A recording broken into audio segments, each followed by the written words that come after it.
मिर्च मसाला एक Indian drama है। ये कहानी राजस्थान के एक छोटे से गांव की रहने वाली आम सी महिला सोनबाई की है, जिसकी हिम्मत के आगे पूरा गांव नतमस्तक हो पड़ा। वो ऐसी थी जैसे बर्फीले रेगिस्तान में कहीं जलता हुआ आग का गोला हो। उसकी हिम्मत गांव के नामर्दों के लिए एक सीख थी। लेकिन इससे पहले कि हम इस कहानी को देखें, अगर आपको मेरा काम पसंद आता है तो वीडियो को लाइक, शेयर और चैनल को सब्सक्राइब कर दें। बात देश की आज़ादी से पहले की है, जब भारत अंग्रेजों का गुलाम था। ये वो समय था जब अंग्रेज सरकार को कर की अदायगी ना करना सबसे बड़ा गुनाह समझा जाता था। इसके एवज में सरकार लोगों की जमीनें हड़प लेती थी। सबक सिखाने के लिए महिलाओं की इज्जत आबरू बाजार में उछाली जाती थी, और अगर कोई विरोध करता तो उसे भयंकर सजा झेलनी पड़ती थी। कई बार धौंस दिखलाने के लिए जान से भी मार दिया जाता था। हालांकि अंग्रेज अफसर सीधे ये काम नहीं करते थे, बल्कि उन्होंने इसके लिए जिले और तहसीलों के ऊपर अपने सूबेदार बैठा रखे थे। ऐसे सूबेदार इलाके का कोई रसूख वाला भारतीय ही होता था।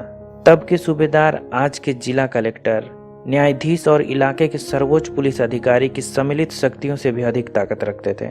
एक तरह से बिल्कुल निरंकुश।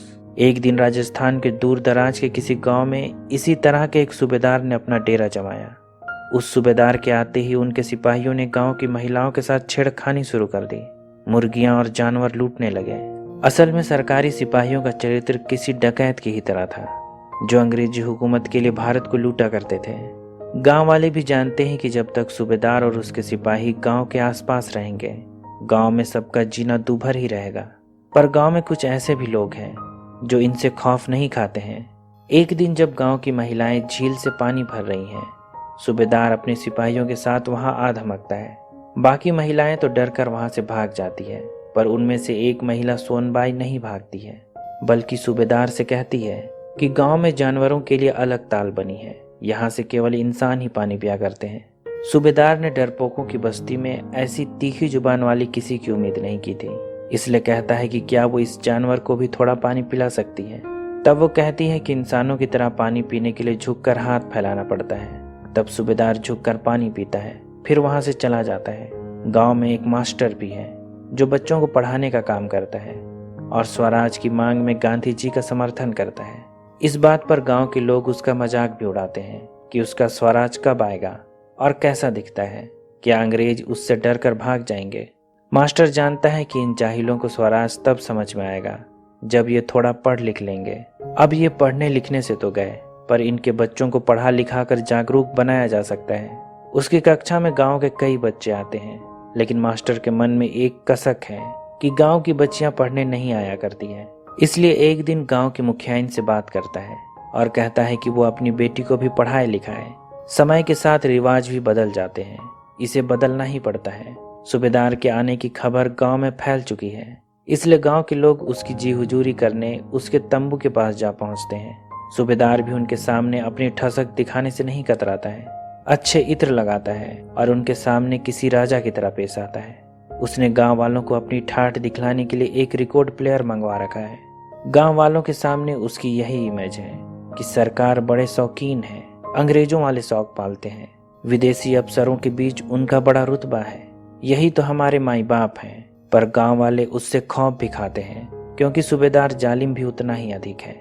जब एक मजदूर गलती से उसका रिकॉर्ड तोड़ देता है तो वो गांव वालों के सामने उसे बुरी तरह मारता है। अगर गांव वाले वहां नहीं होते तो उसकी जान ही ले लेता। आज रात गांव में एक कार्यक्रम है, इसमें आने के लिए गांव के मुखिया ने सूबेदार को भी निमंत्रण भेजा है। जब वो कार्यक्रम में आता है, उसकी नजर सोनबाई पर जाकर टिक जाती है।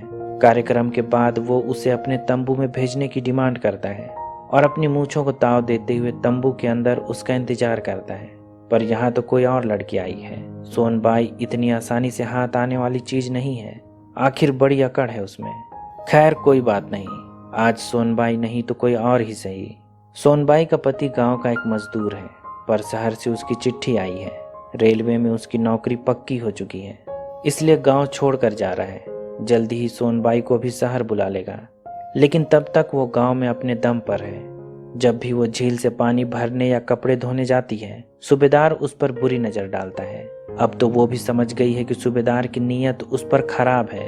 चाहे कपड़े से पूरा शरीर ढक ले, फिर भी बुरी नीयत का इलाज नहीं किया जा सकता है। अक्सर सूबेदार के तंबू के नजदीक गांव वालों की भीड़ जमा रहती है।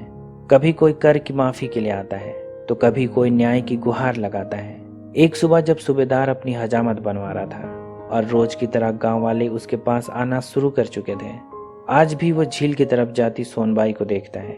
तब वो आधी हजामत के बीच ही उठता है और सोनबाई के पीछे पड़ जाता है।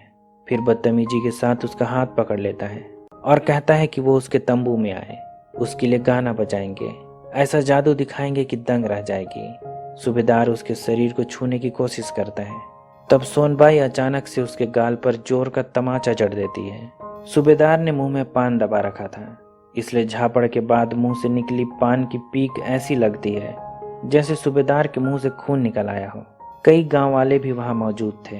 सबके सामने उसका तो बड़ा अपमान हो गया, इसलिए उसने सिपाहियों को आदेश दिया कि सोनबाई को पकड़कर उसके पास ले आए।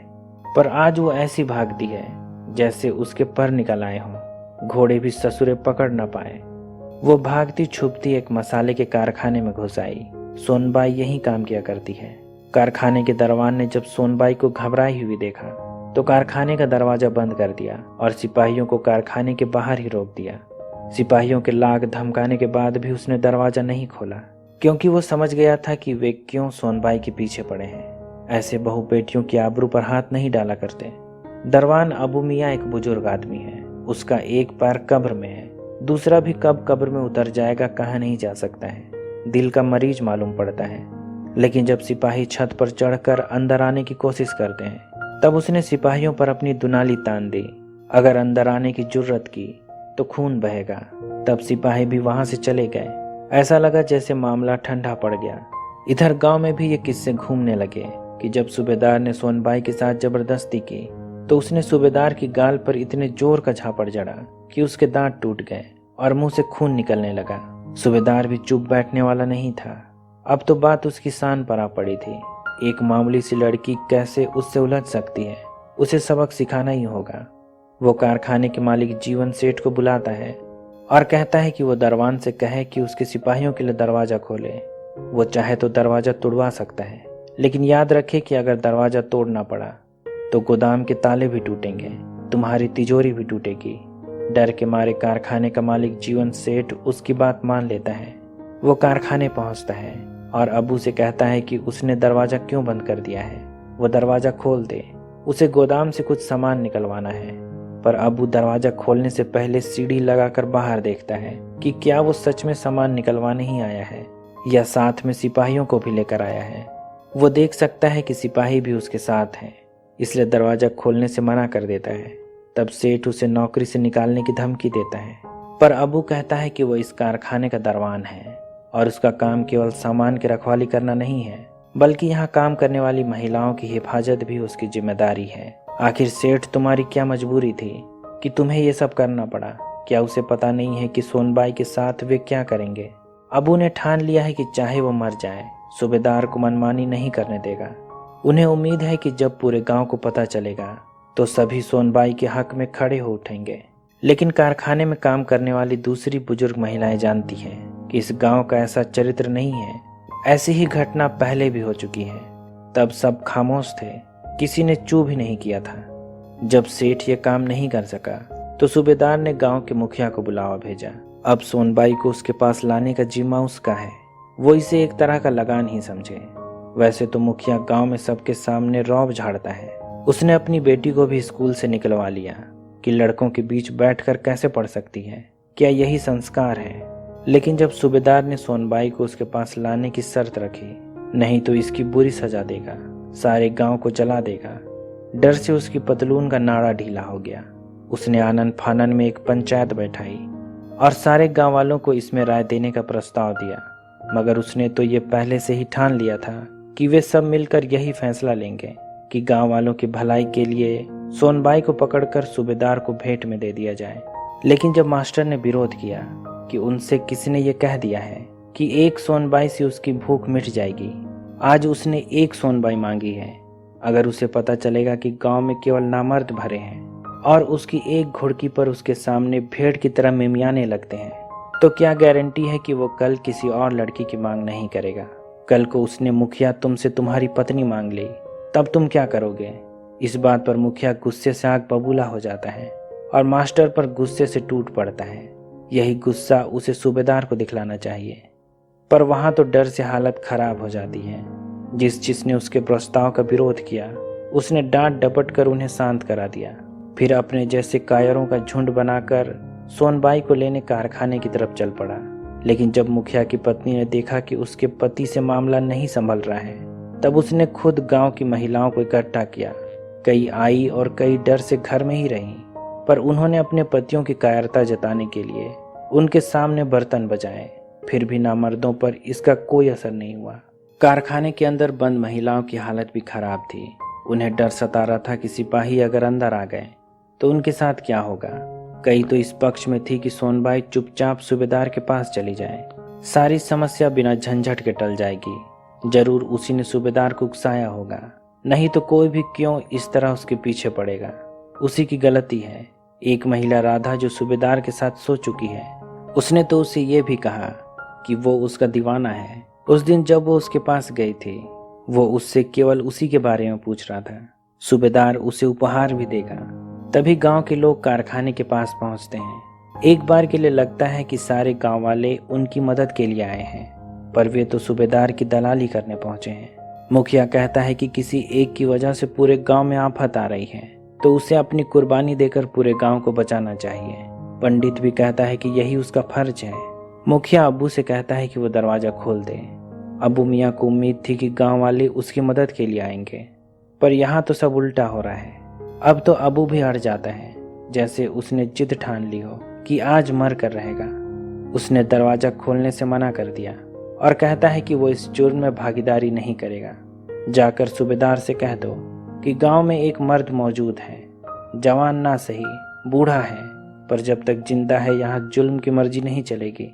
तब गांव वाले उसे समझाते हैं कि उसका मुकाबला करना बेवकूफ़ी है। उसके सिपाही दरवाजा तोड़ देंगे, सोनबाई को भी ले जाएंगे और वो बेमौत ही मारा जाएगा। जब सोनबाई को कारखाने के अंदर मौजूद महिलाएं कोसती हैं, तब वो बाहर जाने के लिए राजी हो जाती है, पर अबू उसे रोक देता है और कहता है कि अगर थोड़े बहुत ताने सुन भी ले तो इसमें क्या बुरा है, सब उनके अपने ही तो हैं। लेकिन जब सूबेदार के सारे तरकस खाली जाते हैं, तब वो खुद अपने सिपाहियों को लेकर वहां पहुंचता है। अंदर महिलाएं भी लड़ने को तैयार हैं। सोनबाई के हाथ में एक हंसिया है, उसे नहीं मार सकी तो खुद को मार लेगी। अब तो बात सम्मान पर आ गई है। अबू मियाँ ने भी बंदूक में गोलियां भर ली, लड़ने को तैयार है। जैसे ही दरवाजा टूटता है, वो गोली चलाकर सिपाहियों को जख्मी कर देता है। एक गोली तो सूबेदार के कान के पास से निकली। सूबेदार भी घोड़े से नीचे जा गिरा, लेकिन जवाबी फायरिंग में अबू को भी कई गोलियां लगी और वहीं पर उसकी मौत हो गई। सूबेदार को लगा कि अब तो वो आसानी से सोनबाई पर काबू पा लेगा।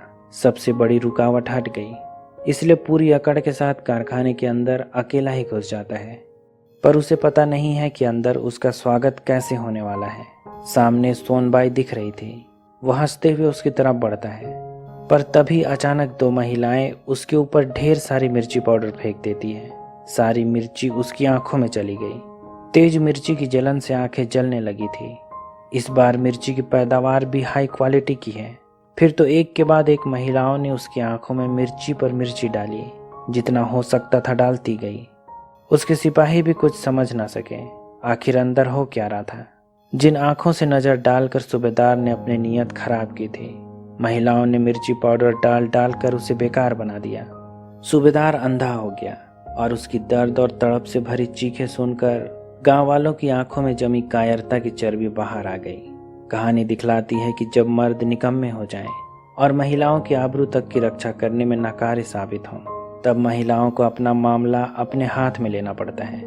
आखिरी में कारखाने के अंदर मौजूद महिलाएं सोनबाई के साथ खड़ी हुई और जुल्म का सामना किया। कई बार लगता है कि आफत बहुत बड़ी है, मुकाबला नहीं किया जा सकता है, लेकिन असल में लड़ने पर वो मामूली सी जान पड़ती है। बस थोड़ी सी हिम्मत चाहिए। इसी के साथ ये कहानी खत्म हो जाती है। उम्मीद करता हूँ कि यह कहानी आपको पसंद आई होगी। अगर ऐसा है तो वीडियो को लाइक, शेयर और चैनल को सब्सक्राइब कर दें। अभी तक बने रहने के लिए शुक्रिया।